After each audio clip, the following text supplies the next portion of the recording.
Hi everyone, welcome to Lola's Frugal Life. This is episode number 154 and this is my weekly meal plan episode. So please stick around for a few quick words from our sponsor and we'll get right into the show. Today's episode is brought to you by BetterHelp. If there is something interfering with your happiness or preventing you from achieving your goals, BetterHelp will assess your needs and match you with your own licensed professional therapist. You can start communicating in under 48 hours. It's not a crisis line, it's not self-help, it's professional counseling done securely online. There is a broad range of expertise available, which may not be available to you locally. The service is available for clients worldwide. You can log into your account anytime and send a message to your counselor. You'll get timely and thoughtful responses, plus you can schedule weekly video or phone sessions so you won't ever have to sit in an uncomfortable waiting room as with traditional therapy. BetterHelp is committed to facilitating great therapeutic matches, so they make it easy and free to change counselors if needed. It's more affordable than traditional offline counseling and financial aid is available. BetterHelp wants you to start living a happier life today. Visit betterhelp.com/Lola, that's better HELP, and join the over 1 million people who have taken charge of their mental health with the help of an experienced professional. This podcast is sponsored by BetterHelp, and Lola's Frugal Life listeners get 10% off their first month at betterhelp.com/Lola. Hi everyone, welcome back to the weekly meal plan episode. If you're new, each week I share with everybody what I have on my meal plan for my family for the upcoming week. It's primarily just dinners. Every once in a while I will plan a breakfast or lunch, but not usually. We pretty much just eat whatever, yogurt, cereal, eggs, whatever for breakfast, and lunches are just sandwiches, leftovers, whatever. So I pretty much just plan dinners unless there's like a special occasion where we're doing something for breakfast or lunch. I follow a meal rotation, so we definitely repeat meals on a fairly frequent basis. I do post the recipes for anything that I have a link for on the Facebook group. I feel like at this point, most of the recipes that we go through have been already posted on the Facebook site, so I haven't really been posting too many on a weekly basis, but they're all there that you can search the Facebook site to find them. And then I always do check just in case there's something new that I've added, because once in a while I do add a new recipe here and there. So the episode comes out every Wednesday morning. The meal plan starts on Saturday. That way, if you are following along with the meal plan, you will have enough time to get your grocery list together. But this show is not necessarily just if you want to follow along with my meal plan. I thought maybe it might just be motivation too, to help you sit down and get your meal plan together.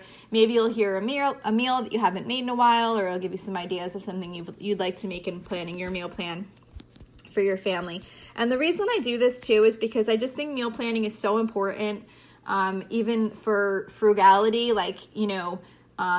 you can save so much money on groceries just simply by meal planning and making sure you're only buying what you need for the actual meals you're going to make, and not just kind of buying things and thinking you'll use them and then maybe not. So that's kind of what gave me the idea of sharing this. So anyway, this week's meal plan starts this Saturday, January 30th. So on Saturday, we are doing sausage and peppers for a dozen, which is from allrecipes.com. And this is just a really, really easy crock pot sausage and peppers. Pretty much in the morning, you just throw Italian sausage in there, a jar of sauce, and some cut up green peppers. And you could put onions in there too. I actually don't put onions in mine, but it definitely would be good like that too. We just have some family members that aren't like really huge on onions, so I just kind of got in the habit of not putting the onions in it. You can make sausage sandwiches with it when it's done. But what we usually do is I also make on the side with this a recipe called Easy Ravioli Bake, which is from BettyCrocker.com. And that is a really simple ravioli bake where you pretty much just do like sauce, raviolis, sauce, cheese, and then repeat, and then top it off with cheese, bake it in the oven. There's no meat in that. My one daughter doesn't eat meat, so she'll eat that. And then the rest of us will have that with the sausage on the side. So that's what we're doing for Saturday. For Sunday, we're doing cheesy, crispy chicken. This recipe, unfortunately, I don't actually have this recipe in like a link to share. But pretty much what you do is you take chicken and you coat it with, You dredge it, and I don't know if dredge is the right word. I don't think it is. You put it in milk, and then you coat it in crushed Ritz crackers. Like you take Ritz crackers and just crush them up, and you kind of like bread the chicken with the Ritz crackers, and then you put it in a 9x13 inch baking dish, and you bake it in the oven. Let me see. I just want to tell you really quick because this comes out pretty good.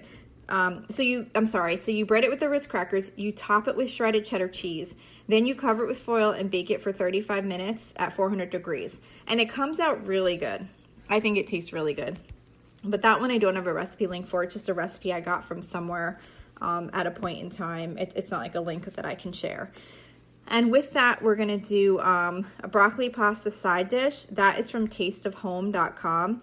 And it's just really just like a simple pasta, like a spaghetti you could use, or linguine or something like that, and fresh broccoli that's like sauteed up with some garlic or garlic powder or however you like it, and then you pretty much just toss it together with the pasta and like some olive oil and salt and pepper, and it comes out really good. So we're going to do that on the side with the cheesy crispy chicken.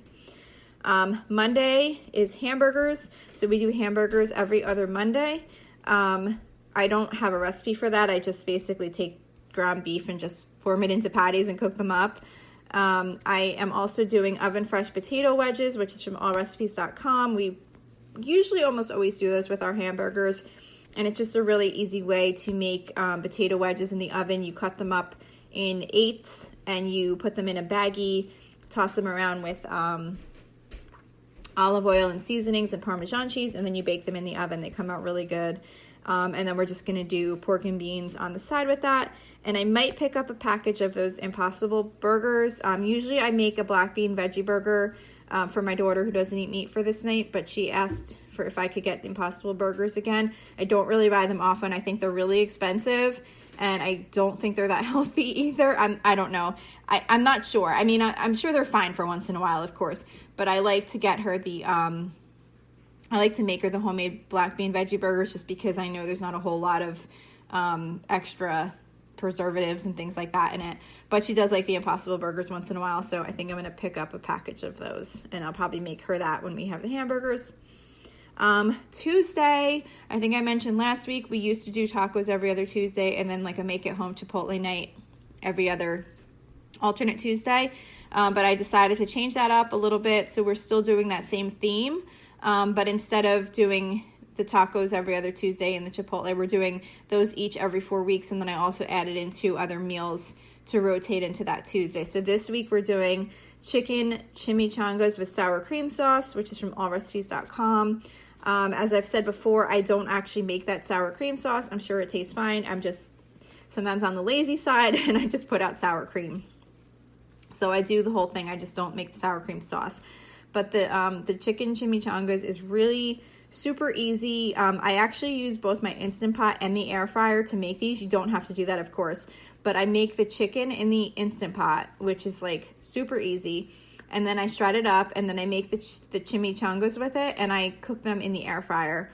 And they come out really good, and that's what we're going to do. For my daughter that doesn't eat meat, I will just make some with like refried beans and cheese, or sometimes I'll add brown rice to it with the refried beans and cheese, and I'll make her some that way since she doesn't eat the ones with the chicken. And then I was just going to do like a quick little salad on the side with that. Sometimes I'll buy like the bagged salads, but the other day I made a salad with just some lettuce, and I chopped up some cucumber in it, and I shredded up some carrots in it, and then just put some seasonings, like some croutons and slivered almonds on the side, and put out some dressings, and it was good. So I think I'm just going to do that on the side with those.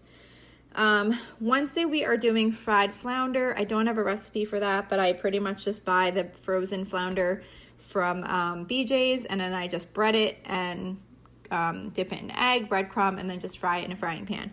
If you have trouble though frying flounder, if you eat that, I always hated making it because the fish would like fall apart, and I have a hard time flipping it, and I would always hate making it. But my husband made it recently, and he read something about having the temperature up higher, and I did that the last time I made it, where I had like the oil like much hotter than I normally would make it, and it was so much easier. The breading got really crispy, and it was much easier to flip. It was still a little hard. I had to use two things to like make sure I didn't splash it in the oil, but it wasn't falling apart. So that's just a tip if you have the same trouble that I have with that.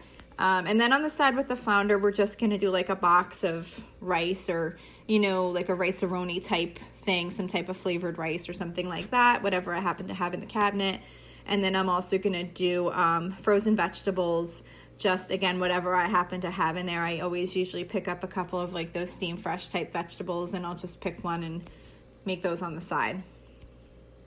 For Thursday, this is one of my favorite Instant Pot soups. I'm sure you could make this on the stovetop too. It's pretty simple ingredients, except the lentils will definitely take longer on the stovetop, but this is called Instant Pot Tuscan White Bean and Lentil Soup, and it's from cookinglight.com. If you do have an Instant Pot, it's super easy and quick to make this soup, and it comes out really good. It's pretty much just like broth, white beans, lentils, of course, and I forget what other ingredients. It's, you know, that's the basics of the soup.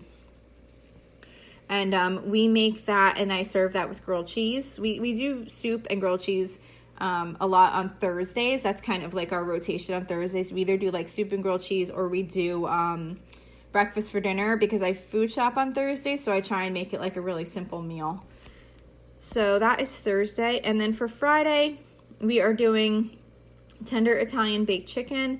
That's from allrecipes.com. This is a baked chicken recipe where you take boneless chicken breast, you coat it in mayo, and then you bread it, and then you bake it in the oven. It comes out really good.